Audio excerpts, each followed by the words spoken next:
Hello guys, so now in today's video we will be going over Sorcery Healing. This is an updated version of the guide. Okay, so now in terms of Sorcery Healing, there are two loadouts you can use. One loadout is the Watcher loadout, then the second loadout is using the Watcher and the Supercharge. Okay, I will explain the two different type of supercharges you can use, okay, and what artifacts you may need or require to make use of those supercharges as quick as you can. So now the first loadout is incorporating the Watcher. Um, there is another loadout which you can use heal over time loadouts like the Circle of Protection or the Soul Vial. I do not recommend it at all. That loadout is complete trash. Okay, so this loadout is a recommended loadout, probably the best loadout you can use for sorcery healing using a Watcher. So now let me go over the actual loadout itself and explain what each power does. So now your Invocational Renewal is an 8-man heal. Okay, it is vulnerable to interrupt, which is why you will need a empowered channeling mod. So when you are in this animation,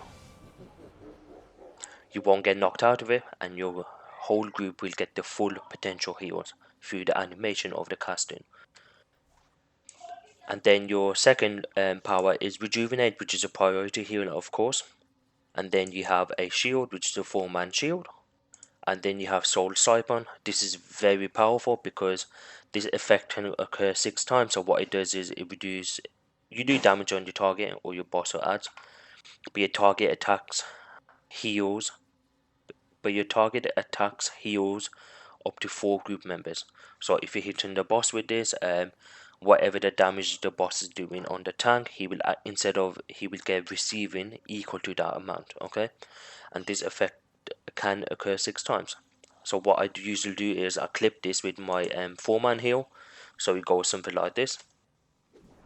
As you can see, the cooldowns on both of them is completely in sync. The realistic word is slightly quicker in the cooldown because I have the back mod for it. If you don't have the back mod, these sync up very nicely. And then the last power in my loader is Watcher. So this is really powerful. Okay, loader, very easy to use. You have a shield, you have a priority heal, you clip them together every time. So the only 4 powers you will be touching will be these 4 powers.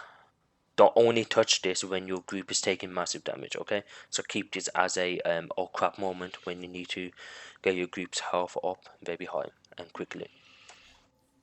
Okay, so now in terms of the artifacts, you will need the transformation card, the page of destiny, and then the purple healing ray, of course, and that gives me a total restoration of 51,000. So now in terms of mods, in the healer one, replenish. So I have this adapter. So every time you do use a weapon, it gives you power back. So you don't have to rely on most of the power back from your controller, anyways. But the purple healing ray sorts out that problem, anyways.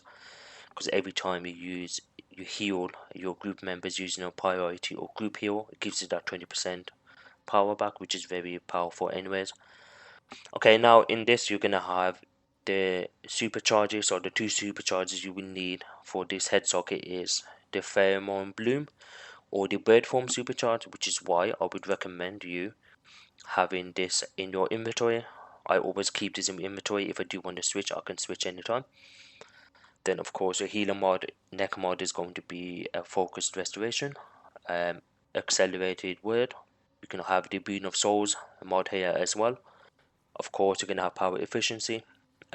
This is going to be restorative malediction. It doesn't do much, but yeah, I thought I'd fill it up anyways.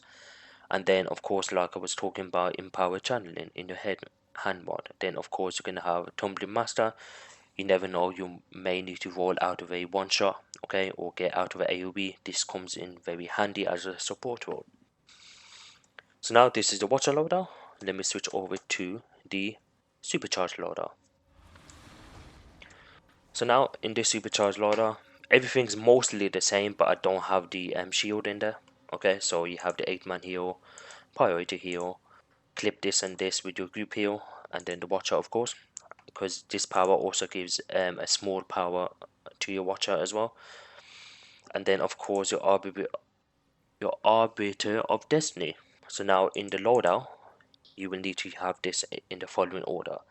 Of course, your priority hero, shield, clip these two together. Then I have one difference here, which is karmic suspension. So when I'm in this form, okay, supercharge generator. So every time I'm in this form, I'm making sure I'm clipping this with all of my powers as I'm healing.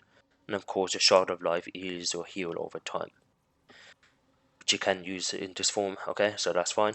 So make sure you're always clipping these powers together when you're in this form. Then the second supercharge that you can use in this form is the Bloom Supercharge, okay. It has a much quicker cooldown, so only 2,500 cost compared to the cost of 5,000, okay. Now with this particular loadout, you will need to change your head mods depending on what supercharge you use, which is why I mentioned you must have your helmet sockets in your inventory. Just buy loads of them from your inventory in your base, from your base vendor, and you can do that from here. There we have the helmet. So just buy as much as you can and keep in your inventory. So now if I do want to use the Bloom Supercharge, I would use the head socket in here. But if I wanted to go back to the Arbiter Destiny Supercharge, then I would switch that out and have the white mod in there. So scroll down, and here we go, Arbiter of Destiny. So that's the second head socket mod you would use. So now in terms of the artifacts, it changes here for this loader with the supercharge. So now you need to have the scrapper soul clock so you can come in and out of the supercharge as quick as you can. And then you're still gonna have purple healing ray, okay. So I only use this because of the power back mechanic with this artifact. It is very high. And then you're gonna have the Eye of Gemini, which allows you to spam that supercharge move quick as you can. It doesn't matter what supercharge it is, but the cooldown will be much quicker. Okay, you can switch out the purple healing ray if you do not have it and use the page of Destiny, okay, you can use that. Or if you don't have the page of Destiny or the purple healing ray, you can use the strategist card or the transformation card, okay. So there's loads of different variants you can use here. You can also use the orb artifact as well. I do have that here somewhere. There we go. So you can use the orb artifact as well if you want to. It's totally down to you on how you want to play your style as a healer, but I would recommend having this because of the power back that this gives. It is huge and it works with your priority and group heal. So that is my recommendation, but if you do want to use another artifact, please go ahead. I do not mind, okay. So yeah, these are loadouts. Feel free to use them, okay. Let me know what you guys think of these two loadouts, okay. Anything that you would change, and let me know, or anything that you think may work better. I'm open to suggestions and ideas. So that is all for the video. Thank you for watching. Please like, comment, and subscribe. And of course, I will do a once I get into some raids, I will show you the two different loadouts in action.